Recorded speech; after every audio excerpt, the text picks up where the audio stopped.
أحل أمته في حرز ملته كالليث حل مع الأشبال في آجامي.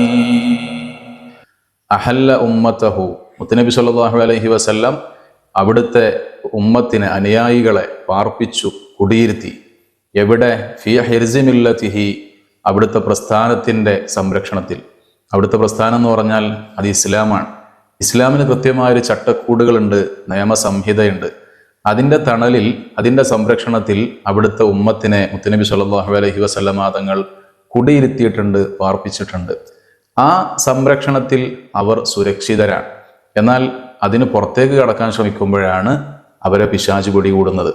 അവരെ സംബന്ധിച്ചാണ് പരിശുദ്ധമായ ഖുർആൻ പറഞ്ഞത്. അഥവാ ഈ സംരക്ഷണത്തിലുള്ള ആളുകളെ പറ്റിയാണ് സൂറത്തുൻ നിസാഇന്റെ 76-ാമത്തെ ആയത്തിൽ അല്ലാഹു പറഞ്ഞു, ഇന്ന കൈദ ശൈത്വാനി കാന ദഈഫ, പിശാചിന്റെ കുതന്ത്രമൊക്കെ വളരെ ദുർബലമാണ്. അത് ഈ സംരക്ഷണത്തിലിരിക്കുന്ന ആളുകളെ പറ്റിയാണ്. അവരെ ഒരു നിലക്കും പിശാചിനൊന്നും തൊടാൻ പോലും സാധിക്കില്ല. എന്നാൽ ആ സംരക്ഷണ വലയത്തിൽ നിന്ന് പുറത്തേക്ക് ചാടിയാൽ അവൻ ആക്രമിക്കപ്പെടാൻ സാധ്യതയുണ്ട്, പിശാചിന്റെ കെണിവലയിൽപ്പെടാനും സാധ്യതയുണ്ട്. എന്നിട്ടൊരു ഉപമ പറയാണ്, കല്ലൈഫി, സിംഹത്തെ പോലെ. മുത്തനബി സല്ലല്ലാഹു അലൈഹി വസല്ലം തങ്ങൾ ഉമ്മത്തിന് സംരക്ഷണം ഒരുക്കുന്നത് കല്ലൈഫി, സിംഹത്തെ പോലെയാണ്. എങ്ങനെയുള്ള സിംഹമാണ്?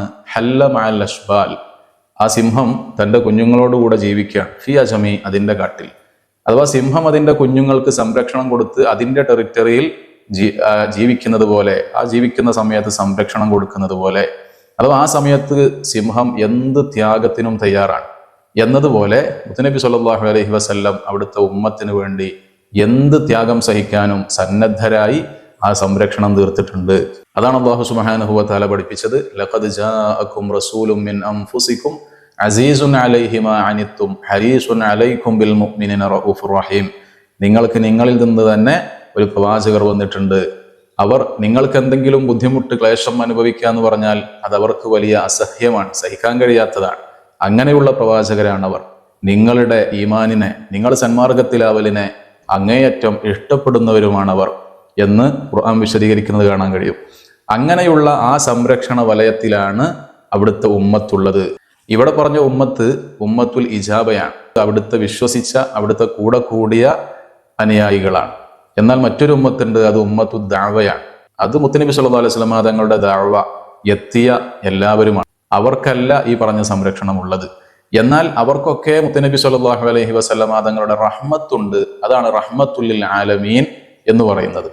എല്ലാ ഉമ്മത്തിനും, അവിടുത്തെ വിശ്വസിച്ചാലും ഇല്ലെങ്കിലൊക്കെ അവിടുത്തെ കാരുണ്യം എല്ലാവർക്കും കിട്ടുമെന്നതാണ്.